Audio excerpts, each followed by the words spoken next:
yategeezezaako nti omuyimbi gwe bayita Gravity omutujju n'omukulu gwe bayita Mukasa Yasini Lili Puzzle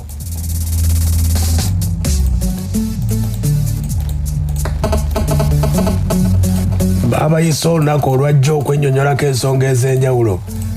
Ekibiina ekitwala abayimbi UNCC kino nno nga kiri wansi wa Ministry of Gender era n'abayimbi mwe bagwa kyasobodde okuba ate nga kiyisa ebiragiro ebigumu oba amateeka amakakali nga tugenda mu nnaku zino enzibwa ennyo. Omuyimbi oba oli awo yali badde agambira nti wayinza okufunira kasente kati n'ebimu ku byasobodde okuba ate nga byayise gwe bakusange ng'otegese Lili Puzzle gamba nti Christmas Boxing Day bino ng'ogenda kufuna kipapula naggulu. Basooka kubuuza bayimbi ki b'oyina wekuba tekuli Gravity nga bakikuwa oba Lili Puzzle. Ensonga y'obuwemu efuuse obuwemu. Ensonga nno nga bwe ziri abamu musinga mwasinze kuwulira nti kuliko Lili Puzzle naye nga abayimbi bangi nnyo. Waliwo n'abambala obubi, waliwo gwe bayita Shakira naye bamuwonize omutegesi yenna amutegeka bamulabudde. Weka kutanda Gloria Bugi n'omuwala gwe bayita Rita Dansol nti mu kwambala obubi ate be bakyasinze. Ebimu ku byasobodde okuba ate nga byayise olunaku olwajjo. Ono Fiina Mugero amasannyalaze abasinga gwe beetisse naye ebyasaliddwawo bibino. But right now nsaba okugera resolutions etutuuseeko. Akakiiko kasazeewo to blacklist ba artists bano nga tuyita mu ba promoters ku bivulu nga tuyita ku media publicizing that music. For example, enyimba zaabwe zisobola nzizisa mukama kubanga n'abaana ate ngimukyala mu. So tusazeewo ng'akakiiko babeere black listed. Then resolution eyokubiri abayimbi abo bagenda kuyitirwa police bakole statement, bayitibwe Ministry of Ethics and Integrity bakole statement, bayitibwe ku Uganda Communications Commission bakole statement. Tuyinza okuba tubatwala bubi naye nga bali bategeeza. Byebimu ku ebyo ebyasaliddwawo. Byebimu ku ebyo ebyasaliddwawo mu mbeera eyo. Era bapromota abamu ku babaddewo omukulu balunywa asabye bapromota bonna. Abayimba soka babadde okungibwanga era bali mu kukola nga tebannabeerawo nsonga kati wabanga olukiiko lusazeewo kati abantu abo balina okubeera kukola all the promoters bagamba nti nno ekisibo kibagwiridde naye nga tekigwiriddeko kigwiridde n'abayimbi bennyini kumanya nti nno tugenda mu festivals resolution eno manyi nti egenda kuteekebwa mu nkola right from now tugenda pakati tetugenda kukolagana na poliisi ebatusindise neewaza abapromota mwenna ababadde tebannaba kutandika kola bizinesi n'abantu aboogeddwako oba oliawo mugira mulinda olw'obulungi bwa bizinesi yaffe. Mukulu balunywa ategeezezza bapromota baali babuukiriza Gravity oba Lili Puzzle mukimanye nti onazzenga covid weba bakusaze babeera bakusaze onaabategeka. Olunaku olwajjo Katikkiro yayogedde ku nsonga zino.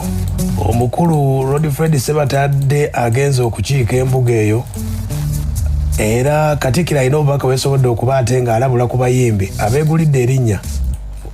Waliwo omuyimbi bamuyita Geresom Wabuyi yeyita Gravity omutujju. Simulabangako nze okujjako ku TV. Lwaki ayimba ezo ennyimba eziwemula abantu? Kati ovudde mu kukuza ekitone ozze mu kwesisiwaza abantu n'okubeesittaza era ekiruubirirwa kiki?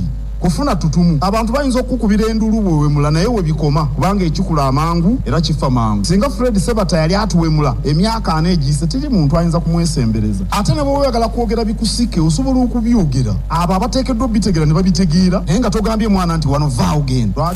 Kitegedde era yagambye ne ku Lili Puzzle wano ne yaviiriddewo n'abagamba nti ennyimba ezo zigobwe ku mukutu gya Buganda mu mbeera eyo. Gravity omutujju we bamuyise eri mu kakiiko abakulu abamutwala mu ndongo yakanyoomye n'atagendayo n'afuna essimu ye n'agenda ku mutimbagano. Ebigambo bino yabigambye bawagizi be ng'agezaako okudda mu Katikkiro. Yaman ow'ekitiibwa Katikkiro wa Uganda Charles Peter Mayiga Sebampita Gravity omutujju Sebampita Wabuyu Gerson nze gw'obadde oyogerako emisana era ng'opiininga nti nno nnyimba ez'obuwemu eyo ndowooza ow'ekitiibwa Katikkiro njawo kutangazaamu nti nze siwemulangako era siriwemula nze nkola music wange neteekamu art nga artist yenna kuba omulimu gwange kubeera artistic teekamu art neteekamu obwongo nembayimbira abantu ebintu ebibasanyusa ow'ekitiibwa Katikkiro era siyimanko kigambo kyabwe mu bulamu bwange yoyo nno Gravity Katikkiro yayongeddeko ennyimba zino n'azigoba.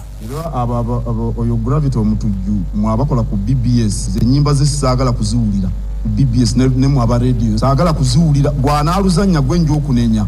Aya Gravity ku nsonga eno agambye nti babadde ennyimba tebazikuba Katikkiro. Ekirawo ekitibwa Katikkiro nkuloopera nti endongo yange tebagizanya nku ku CBS oba BBS okuva lwe natandika okuyimba mu 2011 simanyi obeera wali Katikkiro 2011 simanyi obeera wali mu bitiibwa ebyo byolimu era tayimbanga ku music wange CBS ne BBS music wange tazanyangayo era awo abantu baabo abakozi bo era obeera banyina enjiza bwereere kuboleddevo. Gravity omutujju ng'atangaza ku nsonga ye nga bw'agamba. Gravity ayongeddeko na bino sooka owulire. Ow'ekitiibwa Katikkiro waffe Charles Peter Mayiga nze nsuubira ne mu ndowooza yange ne mu ntegeera yange ti mu Buganda ne Uganda ne mu nsi yonna mulimu ebintu bingi ebiruma abannayuganda ne Uganda okusinga ennyimba za Gravity omutujju. Nze nsuubira abantu bakwetaaga nnyo ng'oyogera ku biruma ku bantu n'oyogera ku bantu abattibwa n'oyogera ku mataka g'abantu agabbibwa waleeta ekyapa mu ngalo. Yoyo nno Gravity omutujju liri puzzle ye yagambye ati awulira. Pita mugwe oyagala kumulire gwe sad story about my life gwe nganerwekwe salwembala gwe bombo kilati otegeera zine Katonda okumpa kyasa abantu ne baddamu ne bampuliriza it's a blessing zigwe oyagala kumulire gwe sad story about me gwe oyagala gwe kumulire sad story about me gwe ogamba abantu baleme kudda mukumbukinga gwe bombo kilati oyagala kumulire sad story gwe about me about my life gwe okuva lwe nave bombo gwe kumulire gwe madafaka. Aya nebadde agezaako okugamba Fiina Mugerwa Masannyalaze eyayisiza ekiwandiiko ekyo nti babuukinga mu Christmas festival yonna paka nga basobodde okuba ate nga bajja. Liri Pazo wona agamba nti naye ennyimba zaade tebazikuba egyo bagamba ogaano ziddamu zikuba. Bagenda ogula emmotoka ne baŋŋamba lukkakanya obukulu bw'ettaka mu Buganda. Tuweze ennyimba dde bwe baali banzanye kisa kya Katonda n'abantu kunnyamba oba namwe munvudde munveemu kasita mumpaddemu emirundi ebiri inshallah sitoma kate ndi musiru omwaka gumu inshallah bwe mba gwe mumpaddemu amina kangende n'ogwo kitegeera mbaleke nammwe mbaleke mbeesonyiwe lwaki nfafaagana nammwe. Yeriri Pazo president w'abayimbi agamba atya ku nsonga eno y'abayimbi okubabaaninga na byonna agamba UNCC yalibadde eyita mu federation neyita abayimbi ekyo kye baakoze Kenzo nga akulira abayimbi teyakiwagidde kubanga agenda n'atuulira expenses zaalina nga nnyingi nnyo n'okulivinga obulamu bwe yayingiramu obw'ekisereere nga mbutuufu alina okweyinga kakati tulina okumanya nti ekituusa abantu awo olumu bwavu naye senga tunaatereeza ennyingiza yaabwe ne baba nga basobola osurviving emitima gyabwe gijja kukkakkana bakole omulimu nga teguli mu mbeera. Ekyokubiri tulina okumanya nti ffe mu ghetto gye tukulidde twakuliyetingawo ebigambo ebipya kati ekigambo ekyakuliyetingibwa ghetto kiyinza obutabeera gazeted wali nti bane kino tekiddamu okwogerwa wano kubanga kipya olumu kiyizibwa naawe. Tulina okutula ebyo byonna tubimanye. Emitinga zino okwogera kw'ezo ensonga it is just moral nti ffe ng'Abafirika ab'e-Uganda mu lulimi bwe luti kino ekigambo tetwandikyogera. Ye president w'abayimbi bw'agambye bw'atyo Liri Pazo yeewozaako mbu yayita mu nnaku okuyita mu nnaku kikutegeeza kuwemula bantu. Kati embeera bw'eri eya Gravity ogiwulidde bannaffe aba UNCC bayisizza ekiwandiiko ne balabula n'abo basponsa bayinza okuwagira ebivulu ebyo by'obuwemu nti muggweredde bannabyabufuzi nga tugenda mu zikampeyini omutwala abayimbi abo. Wano nno Fiina Mugerwa agambye Gravity adde bamukozesa nnyo mu bivulu bya gavumenti bagambye kikome.